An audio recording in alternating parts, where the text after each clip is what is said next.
well, you can approve comments if you want, but I would really find a way to narrow down a brand voice guideline so you don't have to worry about that, because if they're doing it enough, that's a lot of comments for you to have to go back and... We interrupt this program to bring you this important message.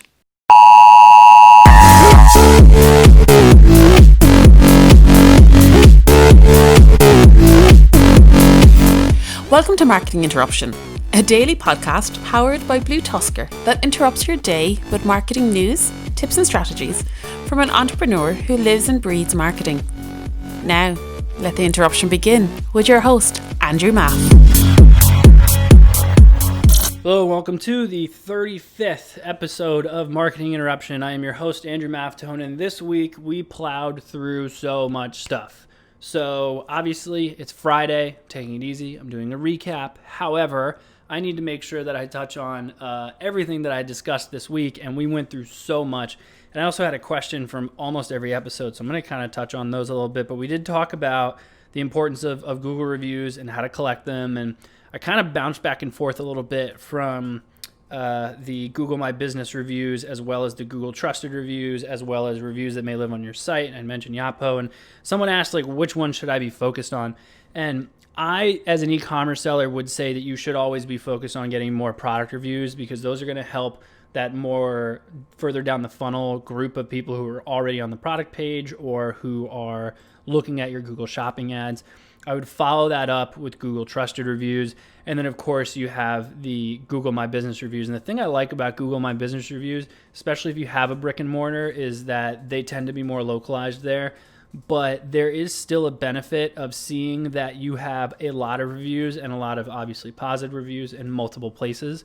But if I had to put that in order, that would be my suggestion. The perfect Instagram process, plowed through that thing. A lot of people wanted access to it, so just email me, Andrew at Andrew Maff, and I'll send it over to you. And I'll just give you the notes, and I'm working on an ebook for that too, so I'll send that your way as well.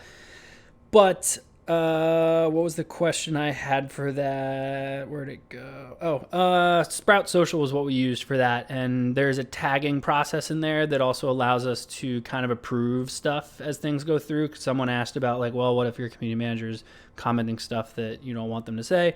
Well, you can approve comments if you want, but I would really find a way to narrow down a brand voice guideline so you don't have to worry about that. Because if they're doing it enough, that's a lot of comments for you to have to go back and approve. The B2B strategies, a lot of confusion on that one. A lot of, what if I had this company, if I have this type of company, how can I do this or how can I do that? It's 8 strategies that you should definitely look at, that you should definitely try, because most e-commerce sellers don't. It does not mean that all 8 of those are great for every single type of e-commerce seller. I know that. Then the hiring and vetting e-commerce freelancers. So I give shout out to FreeUp. Nathan's not with FreeUp anymore, by the way. He left. I mentioned that yesterday. I didn't mention yesterday that he left, but I mentioned him yesterday. So he actually sold that company, so good for him. But FreeUp is still around. It looks great. So I don't know who bought it, but I'd imagine it's still doing very well. I'm a big fan of Upwork, only because that seems to be where a majority of the freelancers go, and Upwork has done a lot with adding more and more features. But that was everything that I spoke about this week. There's so much going on in the news right now, as far as, at least from when I'm filming this, no one has bought TikTok yet. So we're on a TikTok countdown, if that's a pun I can say, for when they get purchased. Instagram Reels obviously released and was kind of a flop. It looks good. Well, let me rephrase.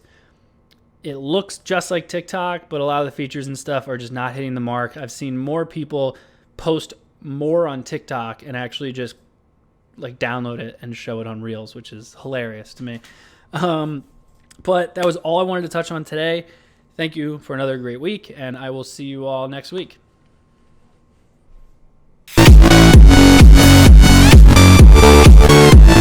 Thank you for joining us for today's Marketing Interruption. Make sure to rate, review, and subscribe to the show. And don't forget to email marketinginterruption@bluetuskr.com with any marketing questions you'd like to have answered on the show. And head over to marketinginterruption.bluetuskr.com to catch up on past episodes. Until next time, we now return you to your regularly scheduled programming.